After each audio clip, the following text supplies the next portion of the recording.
by the time they stopped working for him. When they came in, yes, they might have been ordinary. But he made us all much more than what we were. The second thing was just showing up every day for everything. Being there for people. I've watched him do mentoring sessions that lasted 6 hours at a stretch. And I would ask him, why would you do it? No, yeah, he wanted to talk, so it's okay. He's done mentoring sessions at the airport. He just showed up for every single thing that we asked him to do. The only time when he told me, I'm not doing your job, so I needed people with C++ skills. And my client was interviewing them and rejecting them. So I think they interviewed 17 people and took 2. So I would go and sit in front of PRK's desk and say, PRK, I need C++ people. Hey, you know what this guy did? He'll tell me some long story which had nothing whatsoever to do with C++. So I listened to him. He's my boss. I have to listen to him. I listened to the story. PRK, I need C++. You know what that guy did? You know what that customer said? You know what happened there? Did you hear about this? This would go on for an hour. And the message, it took me a while to get the message. I am not doing your job for you. That's your job. Go figure it out. Okay. Just being there for people, knowing what they want, and also knowing how to communicate a very tough message in a way that didn't hurt somebody. He went and decommissioned the printer for a floor of 425 people because one guy was printing his resume. This guy had Aishwarya Rai as a screensaver. And those were the days before there was a mandate on what could be a screensaver and what couldn't. Right? The guy didn't know.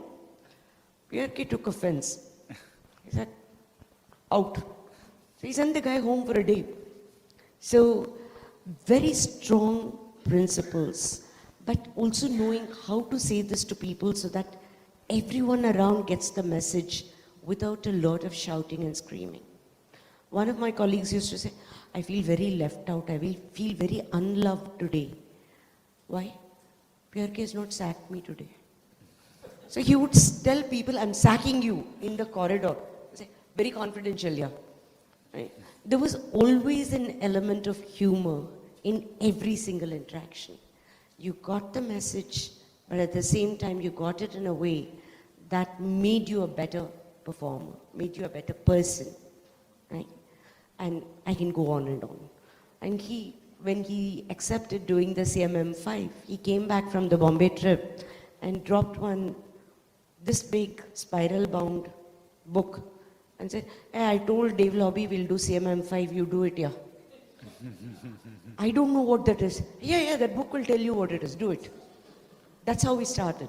And it is important because he made me believe that I could do something which I had no clue that I could do, right? So that's why I say when we joined PRK's team, we might have been ordinary people, but when we left, we were definitely extraordinary. And I say that with all humility. Next to Mr. Ravi, I know both are telecom batchmates in TCS. He did share some of the experiences. And then you took a different trajectory. Now, hypothetical, okay? Let's say you have a problem with your current organization. I always have a problem. You always have a problem, right? Okay, right. And given the fact, Mr. PRK, he dabbled almost starting with hardware, infrastructure services, then telecom, then cloud, BPO, everything, okay? Now you have enough problems on your own admission, okay? For what will you actually ask Mr. PRK? Please come and solve this problem for me. This I know, you are the best fit here. Do you have any such experiences that relate from your TCS days that you want him now so much? So I think Rajni just answered that question by saying that he's not going to solve your problems. But I think, what is amazing that you take away from somebody like PRK, when I first met him, and I had just come back from an assignment in Europe, and Maha asked me to go and meet this person who has come from Bombay, he's doing some exciting stuff. I go there, one stern-looking fellow, doesn't even smile, and he has, yeah, what do you want, kind of a look. And I said, God, I'm not going to find it easy talking to this guy. And then Rajni was sitting next to talking about building a team of 300, 400, 500 people. And I said, oh my God, Habibullah Road can only handle 60. How are they going to do 500? And then, I got dispatched to some other engagement. I came back 2 years later. I have a lot of ideas on telecom. I come and talk to PRK, and suddenly he is all ears. And I think, I don't think I would have had a career in telecom if not for PRK. Because he was very bold to do a lot of things which we thought was something which we needed to. I'll give you an example. We were thinking of, setting up some demo centers where we can showcase some technology. And I kind of gave him an idea, says we should do something called Innova Lab. And like Rajni said, pannidlam. And then you kind of only had a very vague discussion. Next day he'll actually be having a whiteboard, he would have planned everything, he would have said who's going to head it, and he had this amazing connect with people. And he would say, this guy will do the job. And, if there are things that I learned, unlearned, during those 4 or 5 years in Tidal Park was, this whole self-deprecating humor that you could already see, right? He will have this thing about, he is the least common denominator. He will bring himself to the place where everybody feels exceptionally comfortable. And that was something which was so unique with PRK that I think all of us started mimicking that. So all of us started, this practice of self-deprecating humor. For example, she was saying, sending messages, if somebody is leaving at 7 o'clock in the evening, and this is music to Narayan Murthy's ears, but he will say, sure, we'll be working, and he will say like, PRK, நான் வீட்டுக்கு போறேன். இப்பவே வா. And he's like 7:30, I know this girl lives 2 hours away.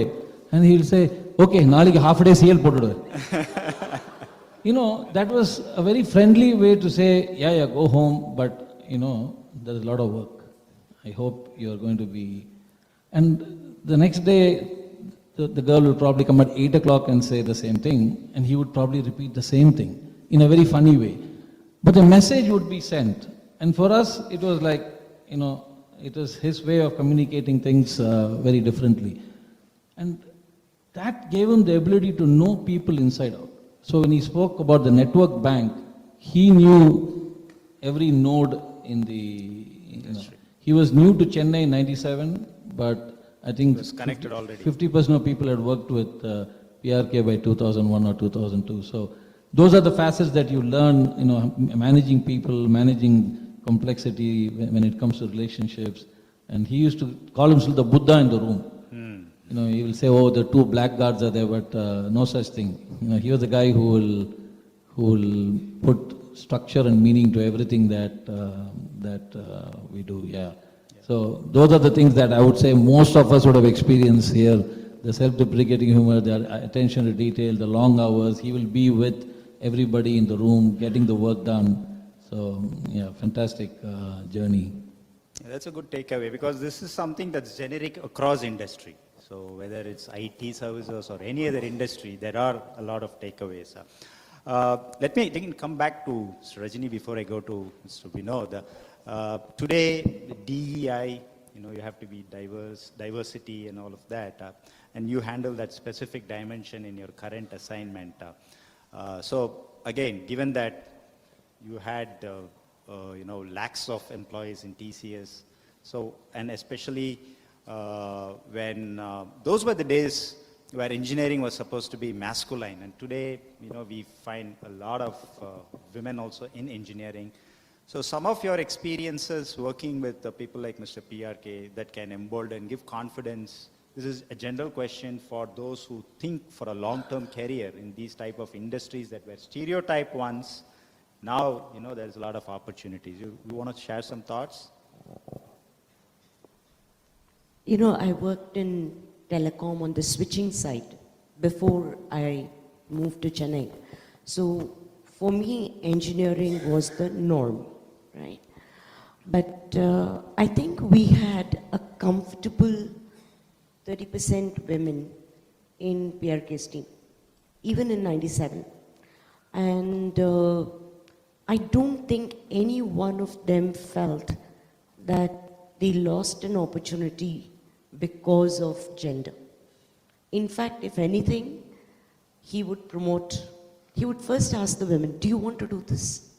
Would you like to do this? And generally women will say, I'm not sure I'm capable, I'm not sure I'm the right choice. He will spend time convincing them that they are the right choice. When he chose me to lead this CMM level 5 effort, he could have chosen one of the other guys, right? He didn't. So one of the things that I learned from him is that capability has no gender. But because there are not many women standing up and saying, hey, I can do this, we have to coax them into doing it, and that's the job of the leader. Very. There's another thing that I wanted to say, but I didn't. He told me, I said, see, somebody wants to leave in 5 hours because they finished their work. They're not being very loyal to the organization. I said, it's your failing as a manager. You have to load their plate 110% so that when they leave for the day, they should feel that, oh, I'm leaving stuff undone and still going home, right?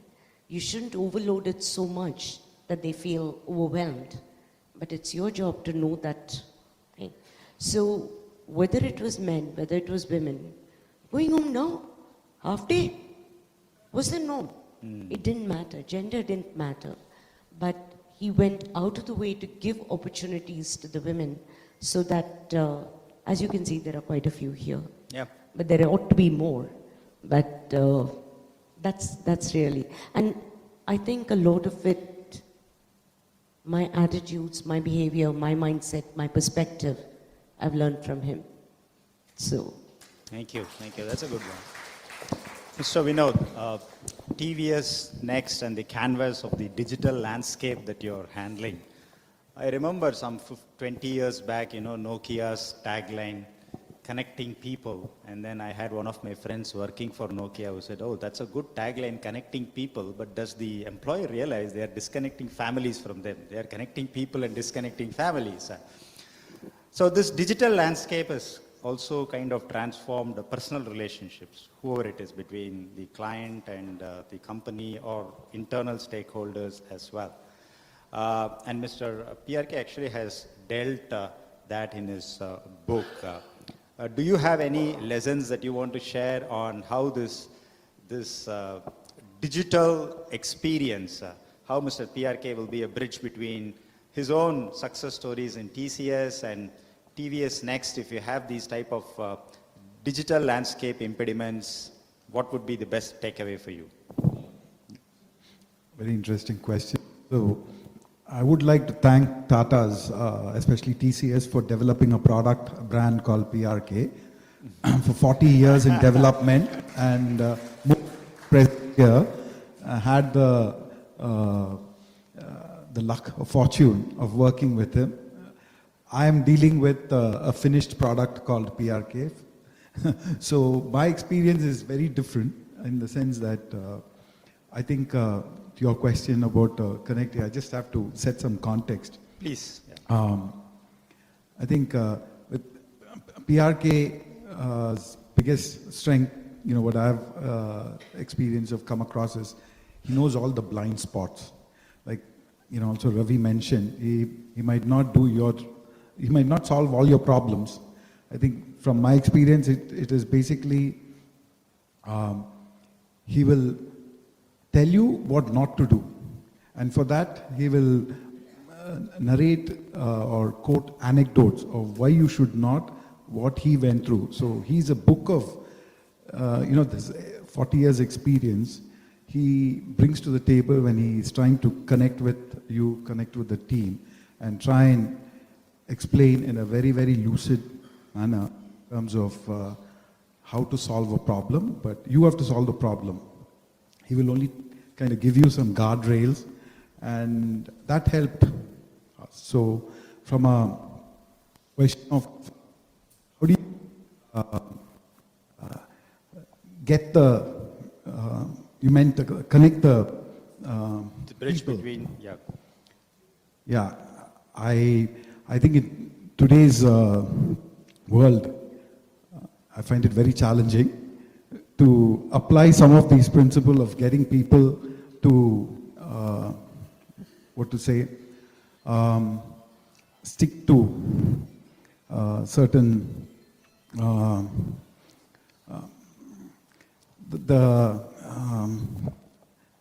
not able to articulate it effectively. So he has also mentioned about how, this people engagement is very critical, and there was one chapter and the recognition of the unsung heroes of large enterprises who actually work backstage. So in effect, the connection with people, the way so PRK has done that, is something that today in the digital landscape. Do you think, it may become very difficult to do, or is it connecting people more than ever? It's connecting products and services. Is it connecting people more than ever? Yes, I think today it's a, I think 24/7 switched on world, and that makes it very difficult to get disconnected. Back in the days, I think when I read the book,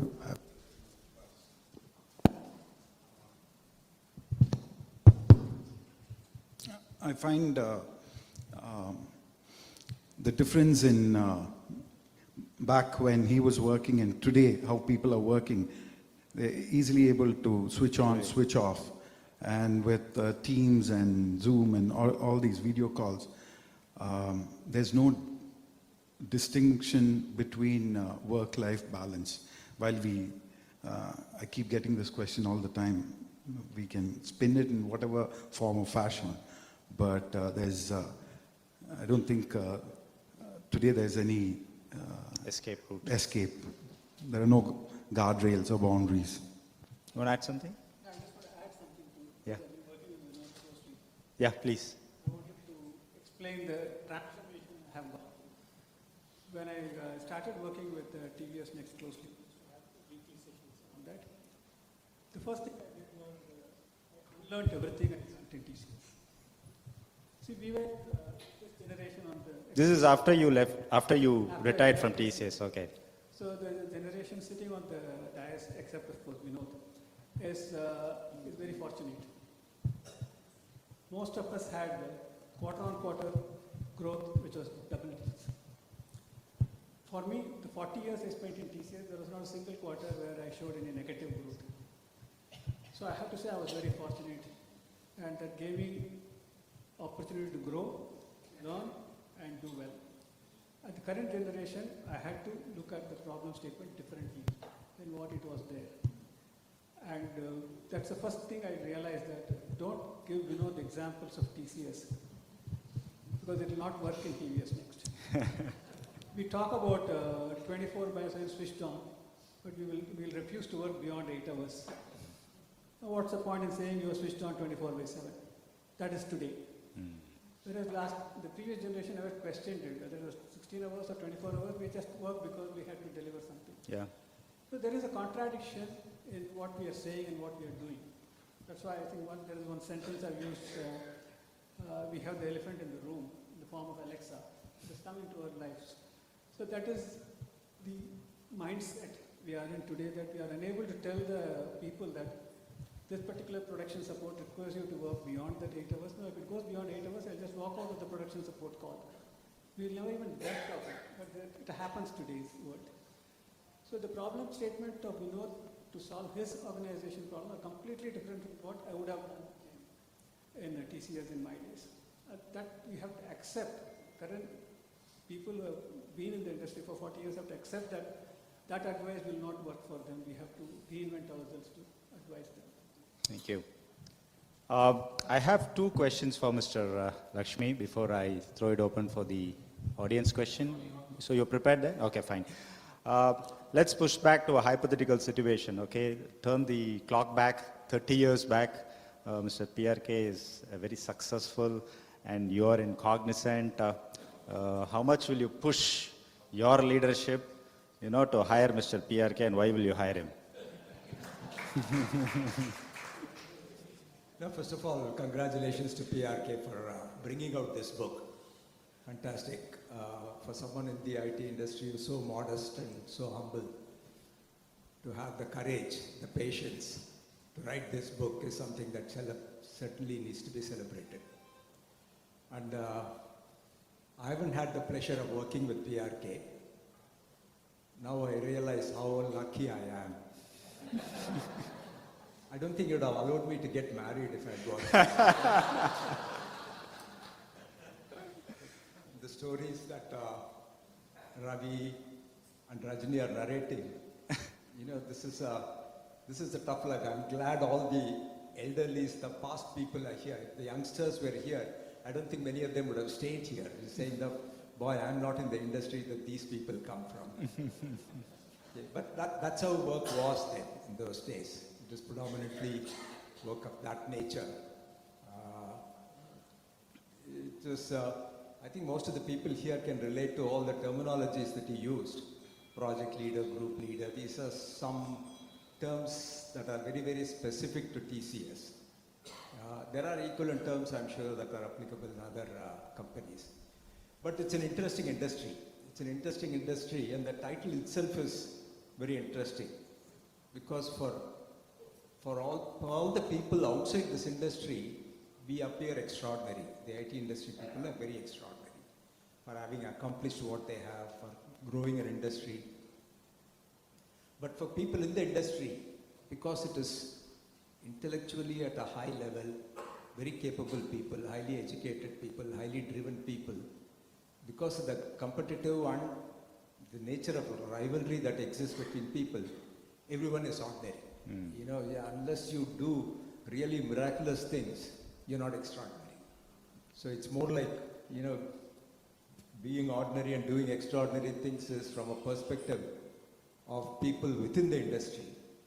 But for people from outside the industry, it's more like PRK is an extraordinary being, doing some miraculous things. Yeah.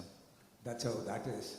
That's the concept of the industry, because it's a very high performance ethic industry.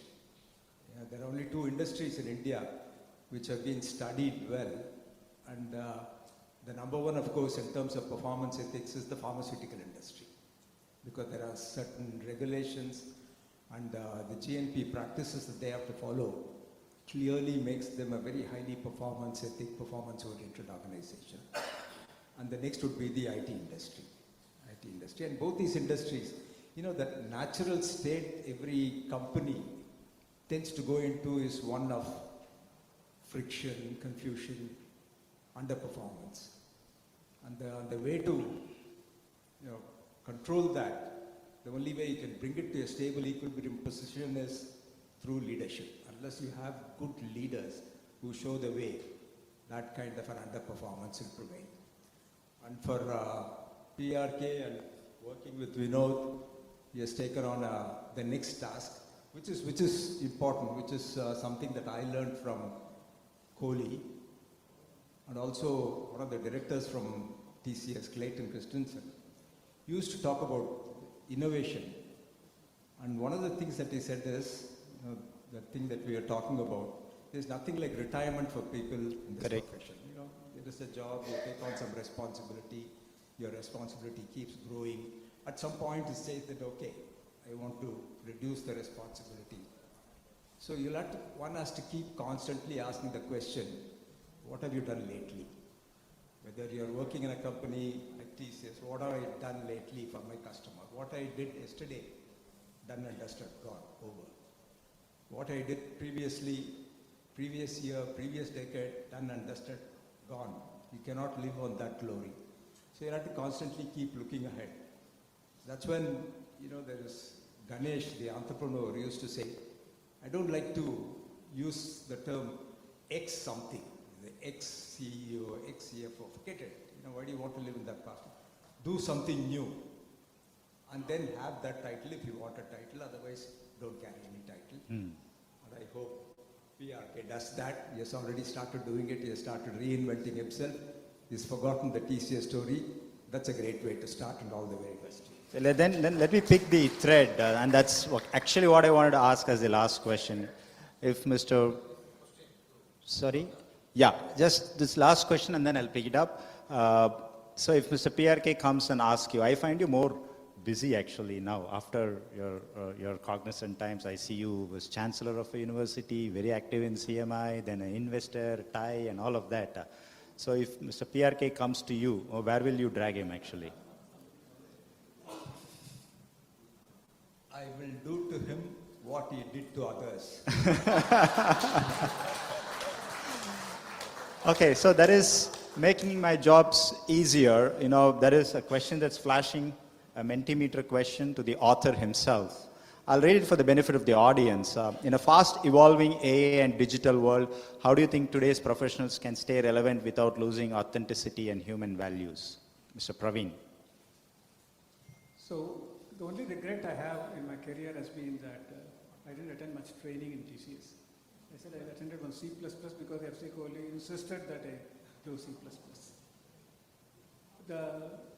For reasons could be different why I was not called into any training.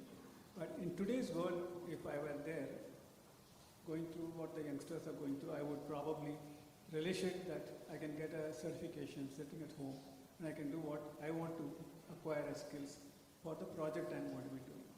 So today's world, you get a direction yourself. You don't have to be waiting on the customer or the employer to give you a direction.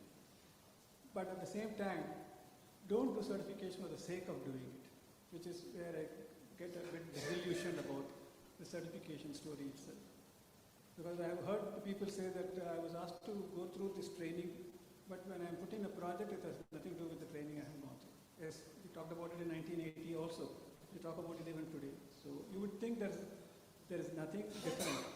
But what is different is the word about authenticity and commitment you show, even if it is not aligned toward your certifications. That commitment is what we are missing today. That if I used to have people later part of my career, like I say, I was working in infrastructure. So I have an associate who will say, I'm NetApp certificate. You are putting me in an EMC project. I will not work on it. EMC is one story, NetApp is one story, but he will not want to work on EMC. I don't know why. But that's the kind of conversations you used to have when you allocate people to competency. I feel it is wrong, but I know that that would not be acceptable to the current generation. But that's a problem to be solved, to align with what you know, and the projects and business don't listen to what you want to do. Otherwise, then you have to have a startup only which will do like what my friend Nikhil has done. He decided he'll listen to his heart more than the boss. He started his own company. Nikhil is there, clusterzap.ai founder. Okay. Good luck. Next question, it's beamed on the screen for the benefit of the audience. It's for the author.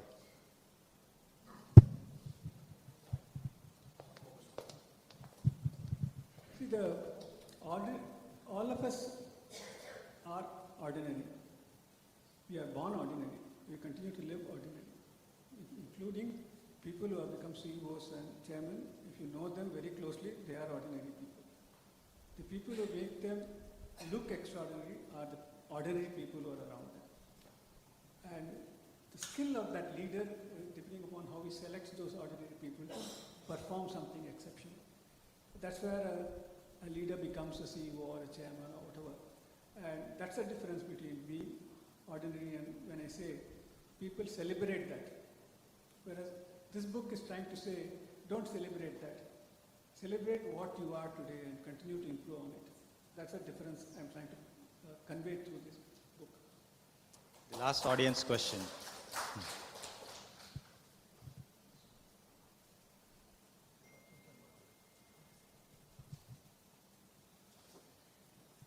So when you go for sales calls, the first slide you put up is Ravi Vishwanath only taught me.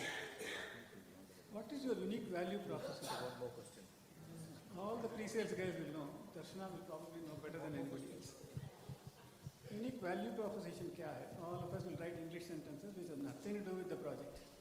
But you'll still say that because you have to create an impact at the first slide with the customer. Otherwise you have lost it. So the unique value proposition is not what you put on a PowerPoint. Unique value proposition is what you do to the customer during the execution of the project.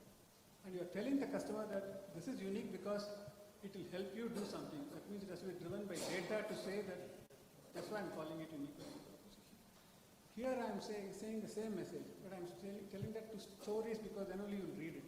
If I said that you have to be ethical, you have to have integrity, you have to be disciplined, you have to follow the rigor, you'll all get bored. I don't think you'll be sitting at 7:30 in the night waiting for your dinner. So that is the fundamental difference I'm saying. Narrate it in a story so that people believe the story and walk away from this. And even if one of you believe that, that will be the success of my book. So, the last question actually is to Mr. Ravi Vishwanathan. That completes the arithmetics here. Everybody gets 2 questions. So here's the second question. I'll answer it when I write a book.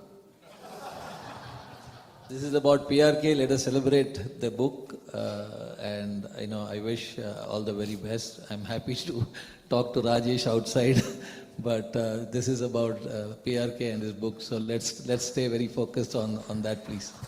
Yeah, that's a very nice way of actually, recording our appreciation to the phenomenal work that Mr. PRK has done. So let me quickly, I don't want to summarize the proceedings, but I just want to leave this hall with one thought deeply into your minds.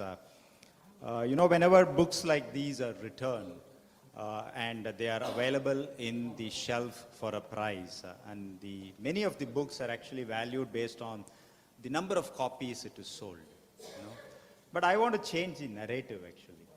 This is not, I think I would feel comfortable if I say it in Tamil, okay? This book, இந்த book இது விற்கப்பட வேண்டிய book இல்ல, இது வாங்கப்பட வேண்டிய book. You have to actually purchase this. It's not something that needs to be sold, it has to be purchased. So that's the quality of this book, because every word, every line and every section of this book, as the author admitted himself, is his personal experiences that are real.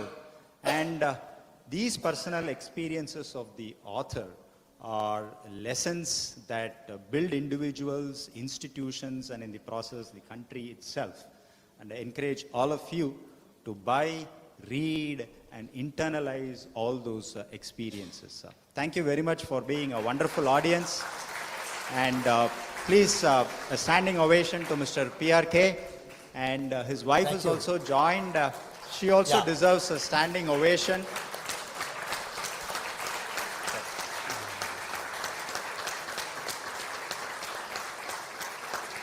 In fact, in his book, he has even dared to invade the kitchen at the home during COVID. So he has written about that. It requires tremendous courage to invade the kitchen at the home. Okay. Thank you very much. Thank you.